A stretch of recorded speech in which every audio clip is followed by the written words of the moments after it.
সাহারি করবেন। অনেক ব্যক্তি রমজানের সাহারি করে না, উঠেছে মসজিদের ভিতরে মাইকটা অন করা আছে, বুঝতে পেরেছেন? ভোরের বেলা উঠে সাহারি খেতে খিদে নাই, শুয়ে পড়েছে। আল্লাহর নবী বললেন সাহারি খাও, সাহারিতে বরকত আছে। সাহারিতে কি আছে? বরকত আছে। একটু পানি হলেও খাও। সাহারি না খেলে যে রোজা হবে না ব্যাপারটা নয়, কিন্তু বরকত থেকে মাহরুম হয়ে যাবে। রমজানের আরেকটা বিশেষ ইবাদত হচ্ছে তারাবিহ। কি বলেন?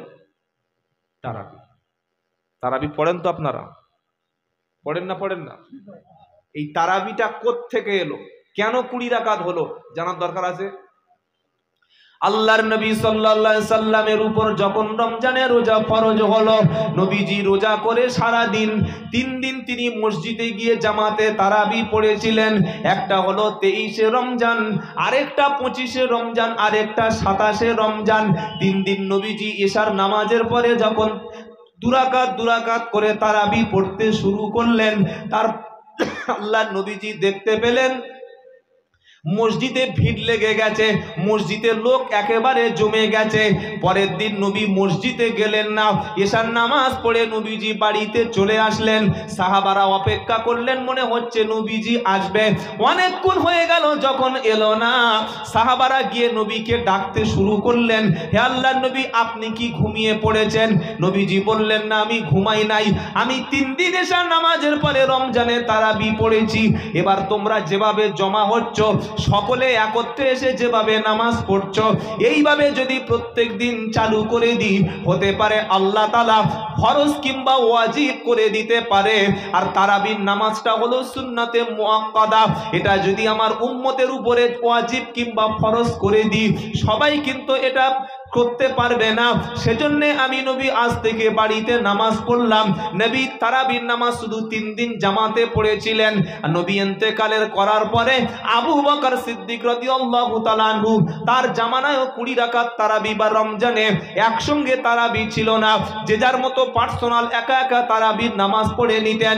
ওমর ফারুক রাদিয়াল্লাহু তাআলা আনহু যখন মদিনার খেলাফত গ্রহণ করলেন, খলিফা হলেন, তিনি মসজিদে নববীতে গিয়ে দেখছে কেউ 2 রাকাত এখানে পড়ছে, কেউ 2 রাকাত ওখানে পড়ছে, এইভাবে বিভিন্ন ভাবে ছড়িয়ে ছিটিয়ে নামাজ পড়ছে। ওমর ফারুক নির্দেশ দিলেন, আজ থেকে আর সময় নেই, কাল থেকে আমি ওমর নির্দেশ দিয়ে দিলাম, যতদিন তোমরা বেঁচে থাকবে 20 রাকাত করে তারাবি আল্লাহর নবীর মসজিদে রমজানের রাতে, অর্থাৎ ইশার নামাজের সুন্নাতের পরে 20 রাকাত তারাবি পড়বে। ওমর ফারুক যখন নির্দেশ দেয়, তখন কে কে ছিল জানেন? উসমান গনি রাদিয়াল্লাহু আনহু, হযরত আলী রাদিয়াল্লাহু তাআলা আনহু। তারা বেশি বুঝতেন না, এখনকার ফচকেরা বেশি বোঝে। বলেন না? ওই উসমান গনি তো বলেনি যে না এটা ঠিক হচ্ছে না। হযরত আলী রাদিয়াল্লাহু তাআলা আনহু তো বলেনি যে আল্লাহর নবী সাল্লাল্লাহু আলাইহি সাল্লাম 20 রাকাত পড়তে বলেনি, পড়েনি, আমরাও পড়বো না। বলেছে? বলেনি। কারণ নবীর, ভালো করে শুনে রাখেন, অনেকে বলবে নবী করেনি আমিও করবো না। নবী যা করেছেন উম্মত সবাই তাই করতে পারবে? নবী বিয়ে করেছিল 9টা, আপনি 9টা বিয়ে করুন দেখি কেমন পারেন। একটা করে তাই শ্বশুর বাড়ি গিয়ে কি বুঝলেন, শুলে হুঁশ থাকে না, নাকি 9টা বিয়ে করবে। নবী করেছেন 9টা, কিন্তু আপনাকে সর্বোচ্চ অনুমতি আছে কটা? কথা বলে না? 4টি। নির্দেশ নয়, অনুমতি। অনুমতি আলাদা আর নির্দেশটা আলাদা। অনুমতি আলাদা, নির্দেশ আলাদা। ইসলামে 4টি পর্যন্ত নির্দেশ আছে। অনেক লোক দুটো বিয়ে করে, কেন? এই আল্লাহ বলেছে, আল্লাহ করতে বলেছে, আল্লাহ সুযোগ দিয়েছে, অপশন দিয়েছে। ট্রেন ছেড়ে গেছে, বাসে কলকাতা যাবো, এটা অপশন না নির্দেশ? অপশন। দাঁড়িয়ে নামাজ পড়তে পারছি না, বসে, বসে না পড়তে পারলে শুয়ে, তাহলে চেয়ার নেবো? চেয়ার তো ইসলামে অনুমতি নাই। নবী অসুস্থ হয়েছিলেন, কোনোদিন চেয়ারে নামাজ পড়েননি। ওমর ফারুক অসুস্থ হয়েছিলেন, চেয়ারে নামাজ পড়েনি। আবু বকর সিদ্দিক অসুস্থ হয়েছিলেন, চেয়ারে নামাজ পড়েননি। হযরত আলী রাদিয়াল্লাহু তাআলা আনহু অসুস্থ হয়েছিলেন, চেয়ারে নামাজ পড়েননি। অথচ সেই যুগে মদিনায় চেয়ার ছিল। কেউ বলুন যে না চেয়ার ছিল না? ছিল। তাহলে একটা আদেশ আর একটা অনুমতি। এটা হচ্ছে উম্মতের ইজমা। 20 রাকাত ইনশাআল্লাহ বলে। তারাবিটা কেমন পড়বেন? 20 মিনিটে 20 রাকাত শেষ করে দেবে, তাই তো নাকি? আস্তাগফিরুল্লাহ, তারাবি হয় না। আল্লাহু আকবার বলে বান্দা দাঁড়িয়ে গেছে, সূরা ফাতিহা ধরে ধরে ধরে ধরে পড়ার পরে যদি সূরা তারাবি হয়, যেখানে যতটুকু সহজ তারাবির নামাজ পড়বেন, অধিকাংশ মসজিদগুলিতে রমজান মাসে আল্লাহর ইসলাম নিয়ে নামাজ নিয়ে খেলা করা হয়। সুবহান রাব্বিয়াল আযীম, রুকুতে গেছে সুবহান রাব্বিয়াল আযীম, সুবহান রাব্বিয়াল আযীম, সুবহান রাব্বিয়াল আযীম। ফেরেশতারা বলছে কি বললো আল্লাহ? বলছে তুই বল, কি বলেছে তোরা বল, আমি বলতে যাবো কেন? ফেরেশতা লিখতেই পারছে না যে কি বলবে। সুবহানা রাব্বিয়াল আযীম, সুবহানা রাব্বিয়াল আযীম, সুবহানা রাব্বিয়াল আযীম, এটা 3 বার বলতে হবে। রুকু থেকে উঠে দাঁড়িয়ে সামি আল্লাহু লিমান হামিদা, এটা বলার পরে রব্বানা লাকাল হাম, এটা বলার পরে ইমাম সাহেব যদি সুবহানাল্লাহ এটা বলতে যতক্ষণ সময় লাগে ভালো করে শুনে রাখুন। যখন তারাবি হবে ভুল হলে সঙ্গে সঙ্গে ধরে নেবেন। ইমাম যদি তারাবির নামাজ হোক কিংবা ফরজ নামাজ হোক, রুকু থেকে উঠে দাঁড়িয়ে সামি আল্লাহু লিমান হামিদা, মুক্তাদি রব্বানা লাকাল হামদ বলে সুবহানাল্লাহ বলতে যতক্ষণ সময় লাগে এতক্ষণ সময়টুকু ইমাম যদি না দাঁড়ায়, কারণ রুকু থেকে উঠে দাঁড়ানো ওয়াজিব, যদি অতটুকু সময় না দাঁড়ায় ইমাম সিজদায় চলে গেল, মুক্তাদি ইমামের মতো সিজদায় চলে গেল, ওয়াজিব ছেড়ে গেল।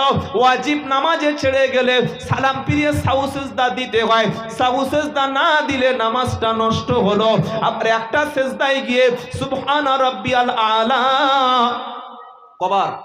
কমপক্ষে সুবহানা রাব্বিয়াল আলা 3 বার বান্দা যখন বলবে, বলার পরে 2 সিজদার মাঝখানে বসে সুবহানাল্লাহ পরিমাণ বসে সময় দিতে হবে।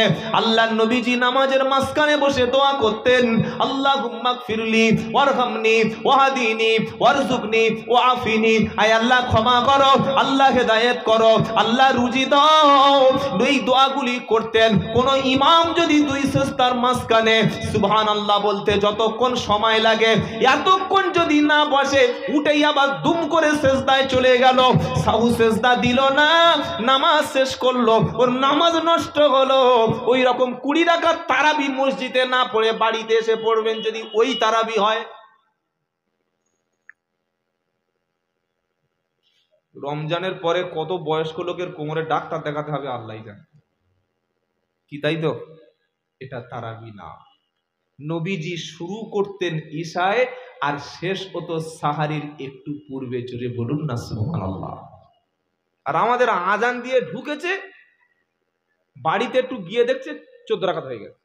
করাকাত কি হলো? এক্ষুনি আজান হলো 14 রাকাত, 14 মিনিটে শেষ। আচ্ছা, আরেকটা মাসআলা বলি। আপনি ঈশার নামাজ মসজিদে রমজানে এসছেন, এসে দেখছেন ফরজ নামাজ হয়ে গেছে, ইমামের 12 রাকাত বা 14 রাকাত তারাবি চলছে, আপনি এসে প্রথমে কি করবেন বলেন? তারাবি ধরবেন না আপনার ফরজ নামাজটা পড়ে নেবেন? কোনটা? আগে 4 রাকাত ফরজটা পড়ে নেবেন, তারপরে ইমামের পিছনে তারাবিতে জয়েন করবেন। পরে তারাবি হয়ে গেল, 2 রাকাত 2 রাকাত পড়ে দিলেন। কথা মনে থাকবে ইনশাআল্লাহ। এগুলি শেখার প্রশ্ন, শিখে রাখেন। কেমন ভাবে কোরআন নামাজের মাধ্যমে পড়তে হবে আল্লাহ পাক শুনিয়ে দিয়েছে। তাড়াহুড়ো করে কোরআন পড়ার কিতাব নয়। সবচাইতে যে কিতাবটা ধীর স্থির ভাবে পড়তে হয় ওটার নাম কি? জোরে বলেন। কোরআন। কেমন ভাবে? ওয়ারাত্তিলিল কুরআনা তারতিলা।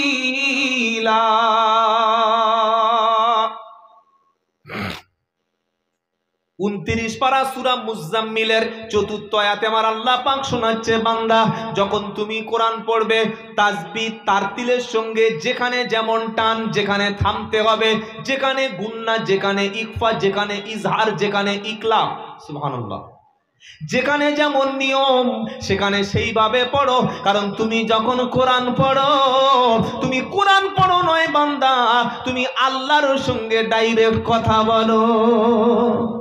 জোরে বলবেন না সুবহানাল্লাহ। কেউ যদি ফোনে তাড়াহুড়ো ভাই বলে কখন কি বলছে, কি বলছে এটা কি? ভাই কেমন আছো, কখন আসবে, কি খেয়েছো, বাড়ির খবরটা ভালো, এমন ভাবে বললে তবে তো মানুষ ভদ্র বলবে নাকি। আসসালামু আলাইকুম ভাই, আলাদা আমার দুধ কি রাতে কি চারটি ফোনটা বলবে না, বলবে না। তো বান্দা বাড়ি থেকে ছুটে এসছে, আল্লাহু আকবার, সূরা ফাতিহা, আলহামদুলিল্লাহি রাব্বিল আলামিন আর রহমানির রহিম মালিকি ইয়াউমিদ্দিন ইয়্যাকা না'বুদু ওয়া ইয়্যাকা নাস্তাঈন ইহদিনাস সিরাতাল মুস্তাকিম। আল্লাহু আকবার। গত বছর একটা ভিডিও দেখেছি, রমজানে পাকিস্তানে একটা মসজিদে 17 রাকাত নামাজ পড়েছে 6 মিনিটে। শুনতে পাচ্ছেন কি বললাম? এই নামাজ কিয়ামতের দিন মুখে ছুঁড়ে মারা হবে। মুমিনের নামাজটা হচ্ছে আল্লাহর সঙ্গে দেখা সাক্ষাৎ করা, বলুন সুবহানাল্লাহ। আবার মুনাফিকও নামাজ পড়ে। সমাজে দুই রকম লোক আছে, একটা বিশ্বাসী আর একটা মুখে বিশ্বাস করে অন্তরে বিশ্বাস করে না। মুনাফিকের নামাজ কেমন?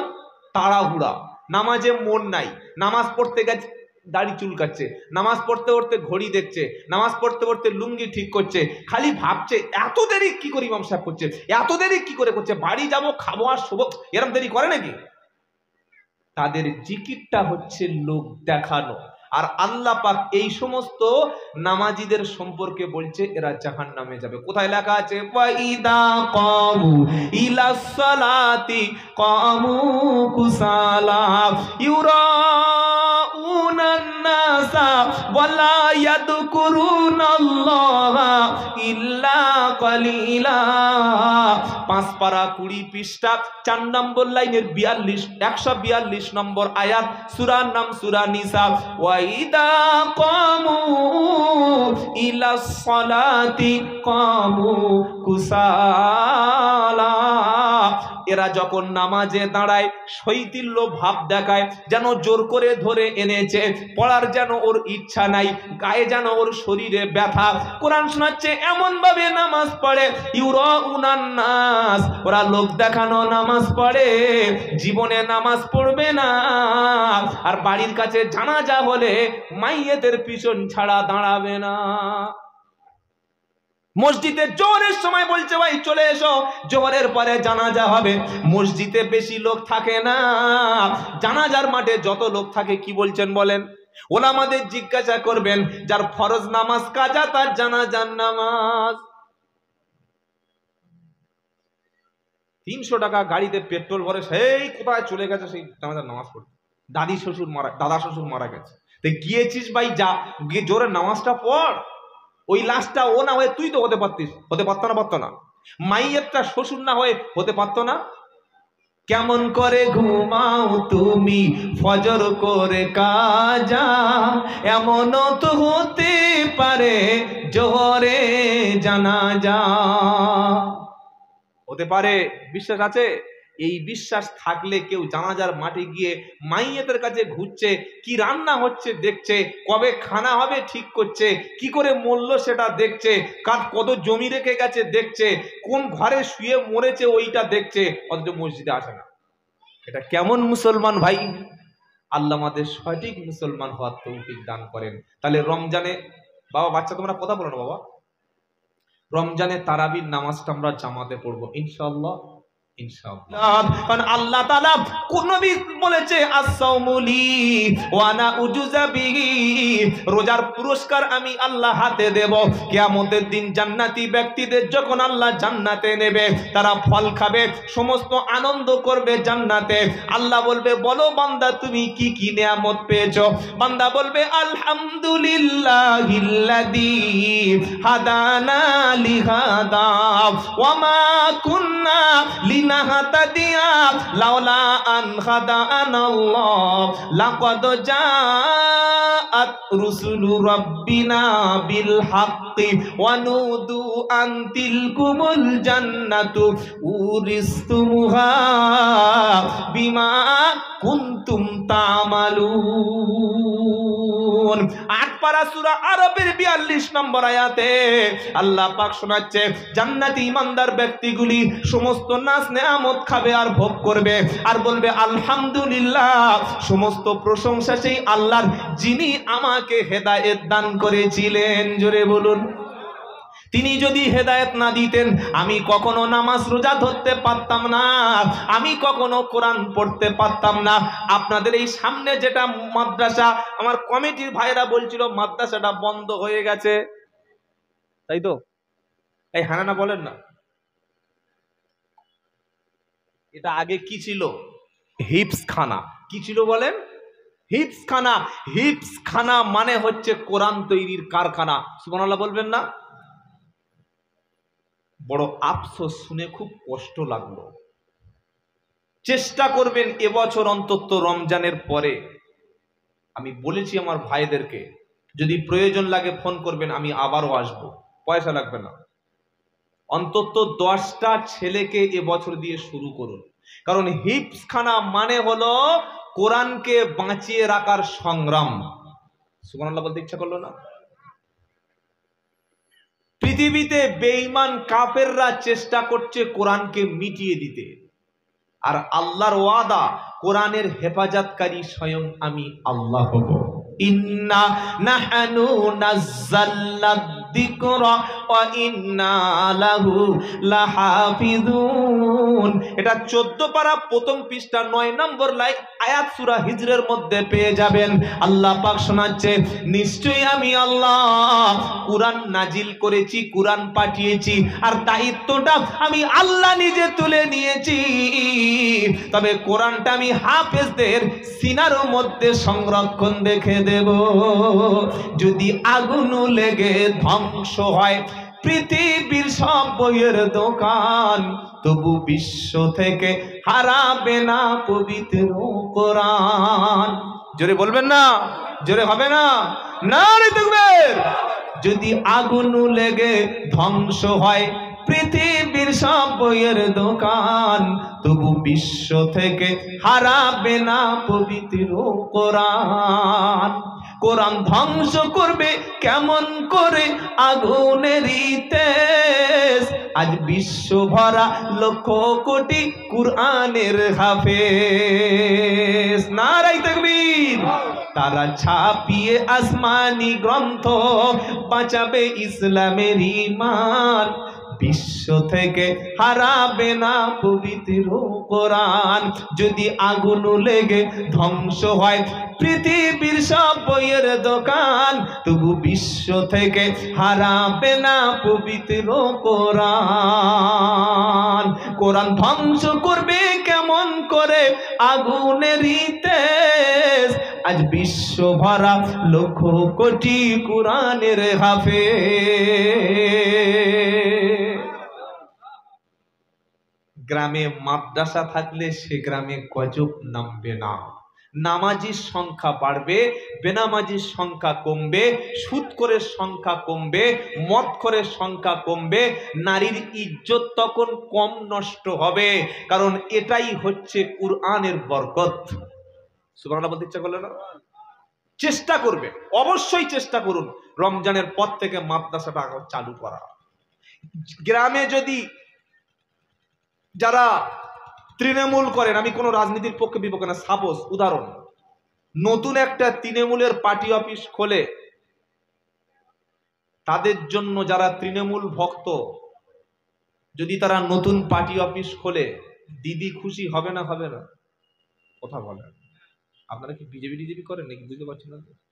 যারা সিপিএম করে, সিপিএম এর পার্টি অফিস যদি একটা খোলে গ্রামে, সেই গ্রামে আলিমউদ্দিন স্ট্রিট থেকে সেলিম বাবুরা খুশি হবে না? হবে না? হবে। আমরা তৃণমূল সিপিএম আজকের দিনে কারোর পরিচয় নাই, আজকের দিনে আমরা নবীর সেনা। সুবহানাল্লাহ বলবেন না? আজকে আমরা আল্লাহর লোক, আর আল্লাহর লোকদের বলা হয় হিজবুল্লাহ। জোরে বলুন না সুবহানাল্লাহ। যদি বলে হিজবুত তৃণমূল, তাহলে তৃণমূলের দল। যদি বলি হিজবুল কংগ্রেস, কংগ্রেসের দল। যদি বলি হিজবুল সিপিএম, সিপিএম এর দল। যদি বলি হিজবুল বিজেপি, তাহলে বিজেপির দল। আজকে আমাদের পরিচয় কি বাবা? কথা বলে না? হিজবুল্লাহ। তা যারা হিজবুল্লাহ তারা আল্লাহর পার্টি অফিস একটা খুলবে তো? খুলবে তো? আল্লাহর পার্টি অফিস মসজিদ আর তার সাথে হিফজখানা মাদ্রাসা যদি এখানে খোলেন, আল্লাহর নবীর খাস রহমত, আল্লাহর খাস রহমত, নবীর সুপারিশটা মাদ্রাসা ওলাদের সাথে থাকবে। জোরে বলেন। কারণ যে কোরআনের কারখানা মাদ্রাসায় থাকে, এই কোরআন শুনে ওমরে ফারুক মুসলমান হয়েছিলেন। আমি সেখান থেকে অন্য লাইনে গিয়েছিলাম, যাওয়ার সময় আবার ফিরিয়ে মেকআপ করে দিয়ে যাচ্ছি। নবীজি দোয়া করেছিলেন, আল্লাহ ওমরকে মুসলমান করে দাও। করেছিল না করে নাই? দোয়া করেছিলেন। ওমর ফারুক খবর পেয়েছে কাবা শরীফের পাশে 40 জন মুসলমান নিয়ে আল্লাহর নবী সাল্লাল্লাহু আলাইহি ওয়াসাল্লাম গোপনে গোপনে লুকিয়ে লুকিয়ে ইসলামের কথা আলোচনা করছে। ওমর ফারুক এই বড় তরবারি নিয়ে 100 উট পাওয়ার লোভে তরবারি একদম ধার দিয়ে নিয়ে ছুটেছে, মুহাম্মদ সাল্লাল্লাহু আলাইহি ওয়াসাল্লামের মাথা কাটবো। নাউযুবিল্লাহি মিন যালিক। কত বড় জাহিল, কত বড় এমন ব্যক্তি হলে তবে নবীর মাথা কাটতে যায়? আল্লাহ পাক হেদায়েত করে দিলেন। যদি বলুন না সুবহানাল্লাহ। পথে চলেছে, যেতে যেতে দেখা হলো উমরের মামা। মামা ভালো আছো তো? বললে হ্যাঁ ভালো আছি। এই সকালবেলা তরবারি খুলে নিয়ে কোথায় যাচ্ছ? আমি যাচ্ছি মুহাম্মাদের মাথা কাটতে। কি মুহাম্মাদের মাথা কি করেছে? কি করেছে তুমি জানো না মামা? আমাদের দেবদেবীদের খারাপ বলছে, আমাদের বাপদাদা ধর্মটাকে 12টা বাজিয়ে দিচ্ছে, একদম সমাজে বিশৃঙ্খল সৃষ্টি করছে। আর লোক যাচ্ছে, লোক মক্কা গিয়ে মাথা নিচু করছে, দেখছো? সব তো মুহাম্মাদের কাছে চলে যাচ্ছে। ওর মাথাটা কাটবো। বলছে শোনো একটা কথা, যাচ্ছ যাটা শুনে যাও। কি? তোমার বোন আর বোনের বরকে কি বলে আপনাদের জীবনতলা এলাকায়? ভালো ভাই, বোনাই। বোন আর বোনাই দুজনে সকালে কলেমা পড়ে মুসলমান হয়ে গেছে। এখন গিয়ে শোনো, জানালার পাশে গিয়ে দেখবে তারা কোরআন পড়ছে। জোরে বলো। কারণ মুসলমানের ঘরের পাশ থেকে গেলে কোরআনের আওয়াজ পাওয়া যায়। মুসলমান গ্রামের মধ্যে ঢুকলে মাদ্রাসায় কোরআনের আওয়াজ বার হয়। মুসলমানের মসজিদে কোরআন তেলাওয়াত হয়। আজকের মসজিদে কোরআন তেলাওয়াত হয়? ওই ইমাম সাহেব বসে বসে পড়ে, নামাজ পড়ছে, জুমার দিন ফরজ নামাজ পড়ে মাল পালাচ্ছে। তওবা তওবা, দাঁড়ায় না, দাঁড়ায় না। কার জুতো কার পায়ে ঢুকে গেছে আল্লাহই জানে। অথচ জুমার দিনে যারা সূরা কাহাফ তেলাওয়াত করবে, সূরা কাহাফ, তাদেরকে দাজ্জালের ফিতনা থেকে আল্লাহ পাক বাঁচিয়ে নেবেন। জোরে বলুন সুবহানাল্লাহ। কোথায় সে কোরআন তেলাওয়াত? ধুলো পড়ে পড়ে পড়ে কোরআনের মধ্যে টিকটিকি, আরশোলা, উই পোকা, ছাড় পোকা, মশা, মাছি, পায়খানার মধ্যে অতটা পোকা থাকে না যত কোরআনে পোকা ঢুকে গেছে। এই জাতি যদি মনে করে আমি প্রধানমন্ত্রী হব, হবে? ওই দুদিন পরে সাজানের মতো ধরে নেবে। আল্লাহ আমাদের হেদায়েত নসিব করে দিন। জোরে বলুন আমিন। কোরআন পড়তে শুরু করুন। যত বেশি কোরআন পড়বেন তত ঈমান আরো বেড়ে যাবে। ওমর ফারুক ছুটে গেছে বোনের বাড়ি। বোনের নাম ছিল ফাতেমা। গিয়ে দেখছে সত্যি ফাতেমা, আর কোরআনও পড়ছে। রেগে আগুন, গিয়ে ফট করে বলে, এই কি পড়ছো? সঙ্গে সঙ্গে তখন কোরআন তো আর পুরো এরকম বই আকারে ছিল না। কোরআনের কয়েকটা মাসহাফ, কয়েকটা অংশ, খণ্ড টুক করে কাপড়ের মধ্যে ঢুকিয়ে দিয়েছে। না না, আমরা কথা বলছিলাম, যেহেতু তাদের ভাষা আরবি, আমরা কথা বলছিলাম। তো বলছে কথা তো বলছিলে, কিন্তু কথা তো এরকম না। দেখি কি পড়ছো, বার করো। মার দিয়েছে বোনের উপরে। প্রচন্ড রাগী ওমর ফারুক। কথার আগেই মার, কথার আগে মার। আর এখন কে কার মারবে? স্কুলের মাস্টার মারার অধিকার নাই, আছে? মারলে তারপর দিন তার চাকরি করে নেড়া করে বাড়ি পাঠিয়ে দেবে। প্রধান সাহেব অন্যায় দেখে মারার অধিকার নাই। ছেলে আর মেয়ে দুজনে ধরা পড়েছে, জলসা এসে বাঁশ বাগানে গিয়ে ধরা পড়েছে, পার্টি অফিসে বিচার হচ্ছে। প্রধান যদি মেয়েটার গালে একটা, ছেলেটার গালে একটা দেয়, তারপর দিন প্রধান কোথায় যেতে হবে? থানায়। এই ওরা প্রাপ্তবয়স্ক, চুমু খাচ্ছিল, গল্প করছিল, আনন্দ করছিল, তুমি বাদারকে বলবে না? বলবে না। ইমাম সাহেবের হাত চালানোর অধিকার নাই, মুয়াজ্জিনের বলার অধিকার নাই, বাড়ির বাপের বলার অধিকার নাই, দাদুর বলার অধিকার নাই। আপনি কাকা, আপনার ভাইপো অন্যায় করছে, এক থাপ্পড় মারলেন, তারপর দিন পড়া বাস করা যাবে না। কিন্তু ইসলাম অন্যায় দেখলে হাত চালাতে বলেছে। যখন মাঠটা পড়ে গেল, বোনের শরীর থেকে রক্ত আসতে শুরু করলো, ওমরের বোন বলছে, দেখো ভাই, আমি যদি তোমার ধর্মের চাইতে আরো সুন্দর কোনো কিছু পাই, সেটা তুমি গ্রহণ করবে কি বলো? ওমর ফারুক আবার মারতে শুরু করলো, করে বলছে, না না, ওসব কথা শুনতে চাই না। ওমরের বোন বলল, তুমি যে ধর্ম মেনে নিয়েছো, ওর চাইতে যদি আরো উত্তম কোনো ধর্ম, আরো উত্তম যদি কোনো আদর্শ নেতা হিসাবে তোমার কাছে পেশ করি, বলো তুমি গ্রহণ করবে কিনা? বললে, ওসব শুনতে চাই না, তুমি কি পড়ছিলে আগে আমার হাতে দাও, আগে আমি ওটা পড়ে দেখব। জোরে হবে না? ইমান বাড়ে মানুষ সত্য পথে আসলে, কোরআন শুনলে আর কোরআন পড়লে। আর দুর্ভাগ্য, আমাদের হাতে কোরআন নাই, ছেলেরা কেউ কোরআন জানে না। মাধ্যমিক পাশ করার পরে ছেলেটা কেন মসজিদে ইমামতি করতে পারবে না? ইমামতি করার জন্য মুফতি হতে হয়, মাওলানা হতে হয়, হাফেজ হতে হয় না।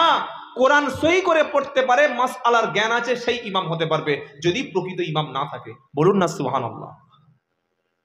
এ বাবাজিরা, শোনান আল্লাহ আল্লাহ ভাইরা, ওমর ফারুকের হাতে যখন অংশটা দিল না, বললে, তুমি অতক্ষণ হাত দিতে পারবে না যতক্ষণ তুমি পবিত্র হয়ে গোসল করে ওযু না করবে। ওমর ফারুক গোসল করলো, ওযু করলো, কোরআনের অংশটা হাতে তুলে দিল। ওই অংশটা ছিল সূরা তাহার 5টি আয়াত। জোরে বলেন। ওমর ফারুক পড়তে শুরু করলো, তাহা মা আনজালনা আলাইকাল কুরআনা লিতাশকা। এটা ওমর ফারুক পড়ছে, চোখ থেকে পানি পড়ে যাচ্ছে। বোনকে বলছে, বোন মেরে তোকে ভুল করেছি, আমাকে ক্ষমা করে দাও, আমাকে মাফ করে দাও, আমাকে নিয়ে চলো মুহাম্মদ সাল্লাল্লাহু আলাইহি সাল্লামের দরবারে। দরবারিটা কাঁধে তুলে নিয়ে ছুটেছে আল্লাহর নবী কোথায়? সামনে বিশাল পাহাড়, পাহাড় ভেদ করে চলে গেল। ওমর ফারুক যখন আসছে, এই খবরটা নবীর দরবারে পৌঁছে গেছে। নবী আছে ভিতরে, 40 জন সাহাবাদেরকে নিয়ে কোরআন শিখাচ্ছিল। জোরে বলুন সুবহানাল্লাহ। আমার নবী খবর পেয়েছে ওমর আসছে। হযরতে হামজা নবীর চাচা, তিনি তো মুসলমান হয়ে গেছে, তিনি দাঁড়িয়ে আছে গেটের সামনে। বলল, মুহাম্মদ সাল্লাল্লাহু আলাইহি সাল্লাম, আমাকে ব্যাপারটা বুঝে নিতে দাও, যদি তার উদ্দেশ্য ভালো থাকে তবে আমি তাকে বাঁচাবো, আর যদি সে তোমাকে সামান্য পরিমাণ ক্ষতির জন্য আসে, মুহাম্মদ এই তরবারি দিয়ে ফয়সালা করে দেব। হযরতে ওমর ফারুক গিয়ে আল্লাহর নবীর দরবারে প্রবেশ করছে, ধাক্কা মেরে ভিতরে ঢুকে গেছে। নবী বললেন, হামজা সরে যাও, সরে যাও, ওমরকে আমার সামনে আসতে দাও।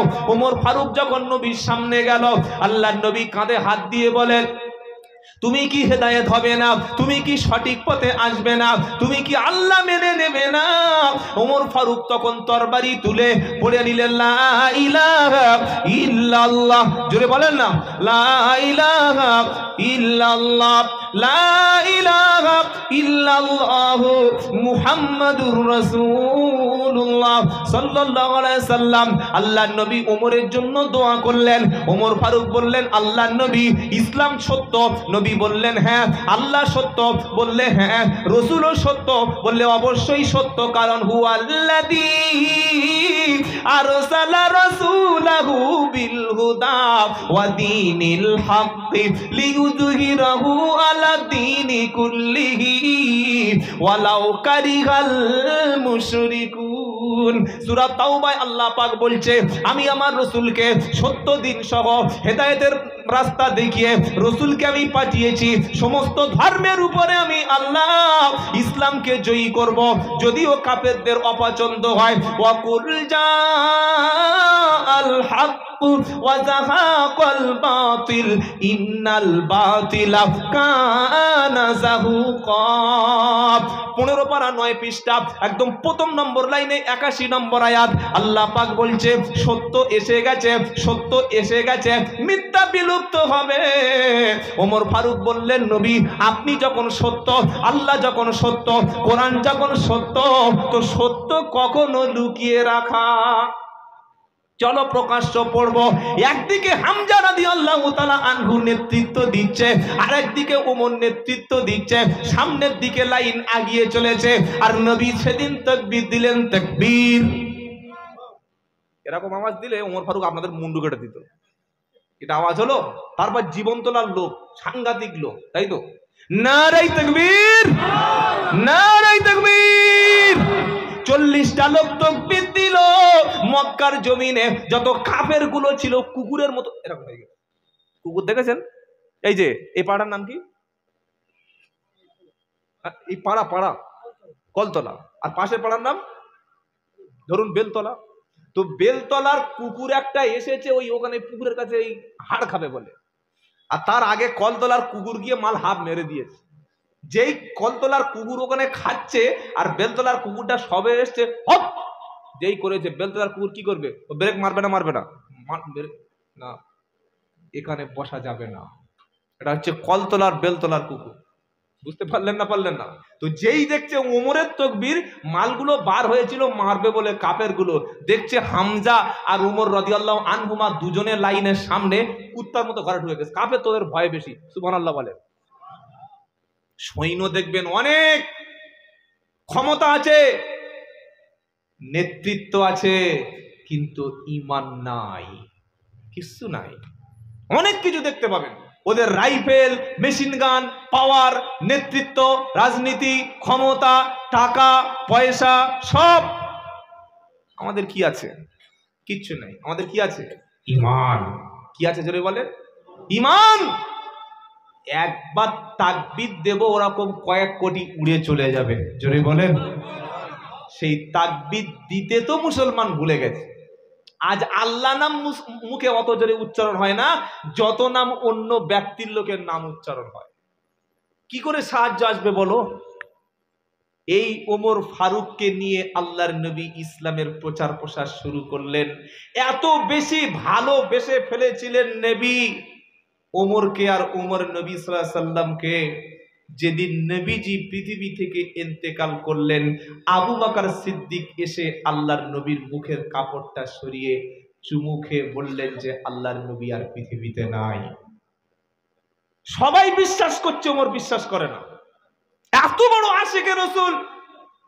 ওমর ফারুক বলছে মুহাম্মদ সাল্লাল্লাহু আলাইহি সাল্লাম মারা গেছে, এটা বললে মুন্ডু কেটে নেব। আল্লাহু আকবার। কেউ থামাতে পারছে না।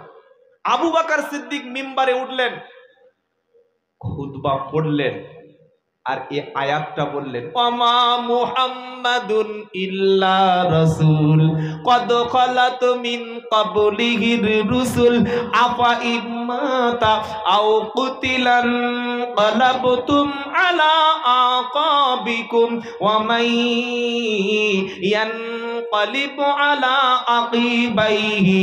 আল্লাহু আকবার। সূরা আল ইমরানের 144 নম্বর আয়াতে আল্লাহ পাকের ওমর আবু বকর সিদ্দিক সেদিন বললেন, ওমর তুমি শান্ত হও, মুহাম্মদ ছিলেন আল্লাহর রাসূল সাল্লাল্লাহু আলাইহি ওয়াসাল্লাম। বলেন না, নবীর নাম শুনে দুরূদ পড়বেন না? ওরে মুহাম্মদ নাম যতই শুনি ততই মধুর লাগে, এই নামেরই মধুর বাণী কেউ বলেনি আগে। জোরে হবে না সুবহানাল্লাহ? নবীর নাম মুহাম্মাদের আগে পৃথিবীতে কেউ মুহাম্মদ শব্দই জানতো না। আর আবু জেহেল, আবু লাহাব, উতবা, সাইবা এরা চেয়েছিল মুহাম্মদকে সাল্লাল্লাহু আলাইহি ওয়াসাল্লামকে মক্কায় থামিয়ে দিতে। আল্লাহ বলছে ওয়ারাফা'না লাকা যিকরাক, হাবিব আপনার নাম, আপনার জিকিরটা সারা পৃথিবীতে আমি আল্লাহ ছড়িয়ে দেব। জোরে বলে। তো মুহাম্মদ নাম যতই শুনি ততই মধুর লাগে, এই নামেরই মধুর বাণী কেউ বলেনি আগে। জোরে বলুন না সুবহানাল্লাহ। নারায়ে তাকবীর। ওমর ফারুকের বিশ্বাস হয় না। আবু বকর সিদ্দিক বললেন, ওমা মুহাম্মাদুন ইল্লা রাসূল, মুহাম্মদ আল্লাহর রাসূল ছাড়া কিছুই না। কদ খালাত মিন ক্বাবলিহির রুসুল, তার আগে যত রাসূল এসেছিলেন তারাও চলে গেছেন। আফা ইম্মাতা, মুহাম্মদ সাল্লাম যদি ইন্তেকাল করে মারা যায়, আও কুতিলা যদি শহীদ করে দেয়া হয়, তাহলে তোমরা কি সেই জাহেলিয়াতের যুগে ফিরে যাবে? যদি মুহাম্মদ সাল্লাম দুনিয়ায় না থাকে তাহলে ইসলাম কি তোমরা ছেড়ে বার হয়ে যাবে? আর তোমরা সবাই যদি ইসলাম ত্যাগ করো, আল্লাহর কোনো ক্ষতি করতে পারবে না। এটা যেদিন যখন আবু বকর সিদ্দিক পড়লেন, সেদিন সেই সময় ওমর ফারুক বসে পড়ে কাঁদছেন আর বলছেন, নিশ্চয়ই মুহাম্মদ সাল্লাল্লাহু আলাইহি ওয়াসাল্লাম আর পৃথিবীতে নাই। চলে এসেছে, আলহামদুলিল্লাহ। আমার নির্ধারিত সময় পর্যন্ত আলোচনা করেছি। অনুরোধ করে বলে যাব, ভাই আমরা যেন ভাই ভাই মিলেমিশে থাকি, কোনো হিংসা বিদ্বেষ করব না ইনশাআল্লাহ।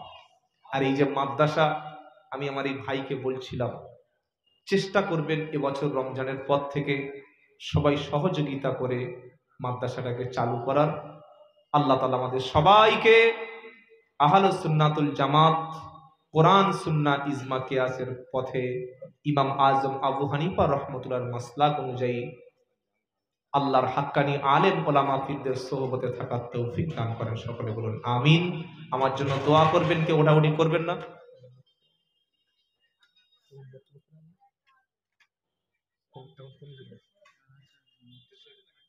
ও মুফতি সাহেব আসছেন, মুফতি আলাউদ্দিন সাহেব, একবার তাকবীর দেন, নারায়ে তাকবীর, নারায়ে তাকবীর।